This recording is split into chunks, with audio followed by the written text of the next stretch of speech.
This content is for kids. It's not for kids. Isn't that what I said? No, it's not for kids. If you are 13 years or younger, this is not for you. Do I have to kill somebody in order to actually make that point across? No, man, you don't have to kill no one. Wait a second. Oh, no. We return to our planet. The High Court may well sentence you to torture. He likes movies, we like movies. SeptumSin versus the world. SeptumSin versus the world. SeptumSin versus the world. SeptumSin versus the world. I'd buy that for $1.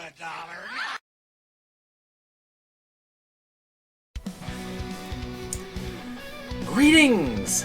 Here we are, SeptumSin vs. the World, with another movie review. This time we are covering the Evan Jacobs film, The Pickleball Exorcist, through SRS. I admit, I'm a fan of Evan Jacobs and his work. There's something about his film style that appeals to me, as he has a near endless stream of creativity and is probably one of the hardest working filmmakers in the business. In a good way. And while there are many misses, it also lands some incredible hits that make me happy to have him on the scene. So let's talk a little bit about this particular release. Now this is the Blu-ray release. I got it through backing. I like how they put these things together. On here, let me see, is this a pressed or is this a not so pressed copy? It's not pressed, but you know. How we do so much. But as far as special features, the disc has several fun features. It has a commentary. It has a virtual exorcism, which is kind of an extended of one of the actual exorcism things that you see in the movie. There's a behind-the-scenes feature, and I love having subtitles. I am so glad to see it. In the indie world, where the sound is not always the best, subtitles are great. It opens up your films. You got somebody who's kind of hard of hearing. You got somebody who is kind of, somebody who's deaf. It opens up the films to them as well, and I think that's a great thing. I think anybody should be able to get into indie horror, and this is one of those. I'd buy that for $1. So let's talk about the plot. Chaos grips a small town when a satanically possessed pickleballer goes on a murderous rampage. An exorcist who moonlights as a police officer is called into action to end this reign of terror. Meanwhile, nothing can stop the deranged pickleballer as he takes his orders from a racket that might be the embodiment of Satan himself. Calling on everything from the natural to the supernatural, the exorcist soon realizes he's going to have to literally steel himself against the murderous pickleballer in a battle for the faith of humanity.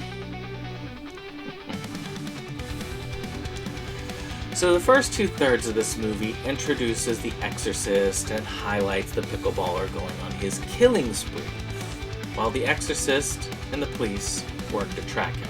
The last third is the confrontation, where he's tracked him down and they get into a pickleball game to save the souls of the world. To me, I feel pacing is still an issue when it comes to these films. But every time I had my concentration flagging a bit, I did get pulled back, because there'd always be something else that got my attention back to the screen. The killings went on a little bit over long at times, and at points, they didn't always overstay their welcome. I've begun to realize over the years that pacing issues are kind of just a part of micro-budget filmmaking. When you have to get the time together to get a film to feature length, sometimes scenes may end up being written a little bit longer. Maybe they go on a little bit longer than they need to. There may be more pauses just to drag that time out to get to that minute time, that run time. The vast majority of micro-budget filmmakers have this issue when leaving the realm of short film. There are only a few exceptions to this. I think, for instance, just an example, Steve Rudzinski is one of the ones that I have never seen a film where I felt like it dragged. The pacing's always been always good with those points. Otherwise, usually even the greats like Polonia have this struggle with this issue. I enjoyed the whole idea of the exorcist fielding calls from people to help them with their exorcisms. There are only 2 of these, and I felt that was enough. It put the point across, it allowed for us to enjoy it, and they were both very fun and well edited. I also enjoyed being a part of this part, and I thank Evan Jacobs for putting me and Jake in the film kind of right up front and center. A little flourish I don't usually see it with other creators, but I do see with Evan Jacobs and things like Amityville Backpack, Maximum Stroller Drive, and the Kone Viruses, where he kind of stops the action a little bit for a tiny bit of silliness. To me, that little dance scene where the guy just starts dancing and they go off for Mexican food together, to me it does kind of take you out of the humdrum of the initial narrative and kind of makes things a little bit more exciting. It helps with that pacing issue. The ending pickleball game, I thought it was great. It tied in very well to the beginning, where you see this dude getting overly frustrated and being possessed and killing. I thought that was really good that we ended with a lot of that similarity and utilizing that frustration against the possessed pickleballer. So let's talk acting. I mean, what can I say? This is a micro-budget film. I'm not expecting the best of the best. The performances were kind of different across the board, and that is what you get with micro-budget filmmaking. I think that the acting quality was to okay, to maybe moderately wooden, but nothing terrible. And I've seen terrible in these films. I think it's actually really decent overall. I didn't see anything that kind of blew me away, but also didn't see anything that took me out of the film either. Overall, slightly mixed bag, but that's what you get. No real standouts this time for me. Now, for production design, I feel the values are a lot higher in these SRS films. I guess because there's more of a budget behind them than the Anhedenia production ones, with some exceptions. I really like the design of the racket. It kind of brings me back to Amityville Backpack in that design. I think there's a lot of creativity, a lot of fun with it. And it just was effective. I mean, as a micro-budget film, I think that it's great to embrace the low budget at times, and I think this is what it did, is it embraced the low budget and played it off for a comedy, just for comedy. There's a fight with a dog, and it's an inflated dog, and it comes across as a lot funnier than it would if we were trying to take this seriously. And this film is not trying to be taken seriously as a dramatic horror film. I think it was done very well. I also found the scene where he batted the baby doll with the racket entertaining. It got a laugh out of me. Again, very tongue-in-cheek. And the small effects that they did use, though not to the length that I saw in Amityville Backpack, which I really thought they did some effective work with what they have, still, it was effective enough. I don't expect even low-range production from a micro-budget feature. I expect creativity to fill the blanks, and this had creativity way up there.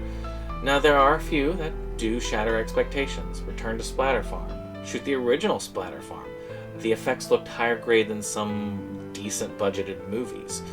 To me, though, if you gotta go camp, embrace the camp, and this embraces it well. So finally, the music. The music was arranged by Sean Miller, and he's a very talented young man. especially when it comes to putting some catchy tunes together. The music fits the themes, and while I'm not going to buy the soundtrack, I also felt like the music really effectively did what it needed to do. To me, it takes a spectacular mess up to not do that, but at the same time, to fit a scene, it takes some talent to put it together. It takes some understanding and some feeling, and we definitely got that here. But in summary, The Pickleball Exorcist is a light, entertaining, micro-budget horror that has a lot of playfulness and a lot of fun that one can expect from a typical Evan Jacobs film. I personally got some enjoyment, and I think that you will as well. Before we go away, let's talk about who this movie is for.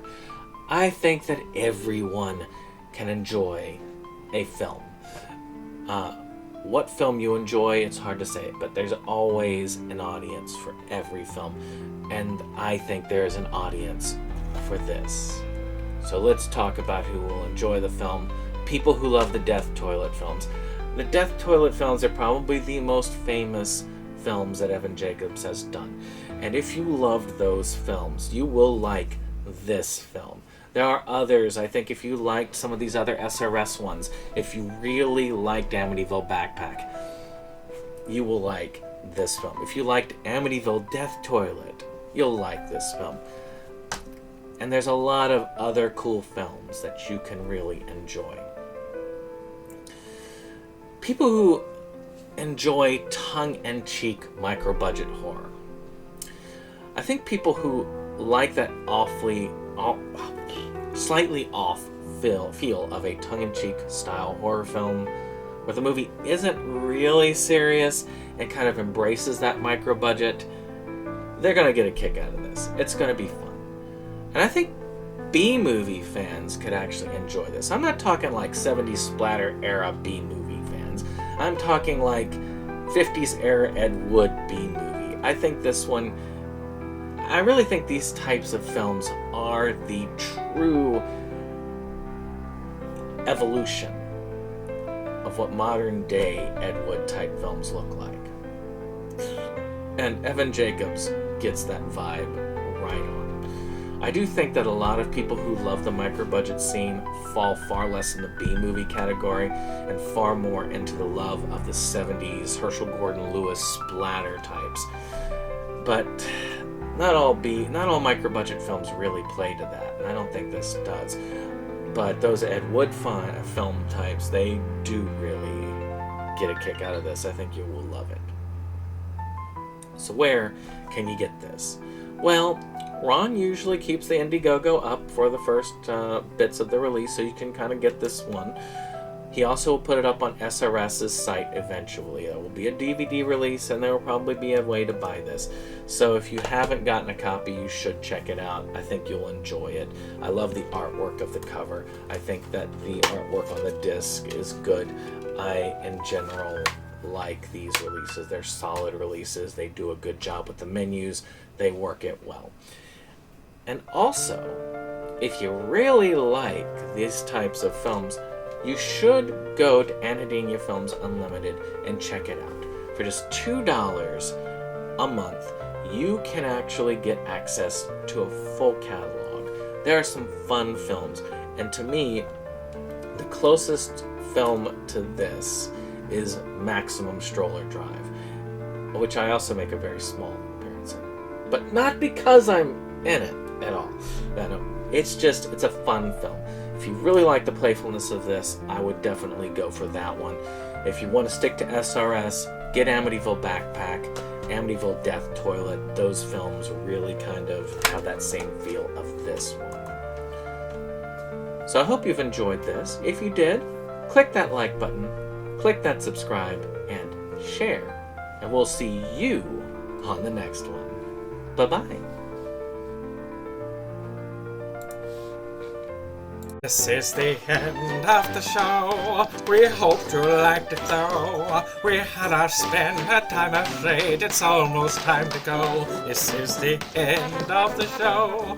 But we felt you'd like to know a bunch of friends right to the end. Our link just down below. This is the end of the show, so help us let you know. 'Cause here's Jake to say the things we thought just couldn't go. And now we would like to take a moment to thank our friends at the Rebel Gaming Club for our rollicking opening number that has been gracing our videos for some time now. And we want to thank all our friends who come out for various projects and what have you. We have numerous links below, and we very much encourage you to check them out and give the other people a visit as well. Hello, my friends! Hey! Yeah! Eddie, you're in too! Pour yourself a drink!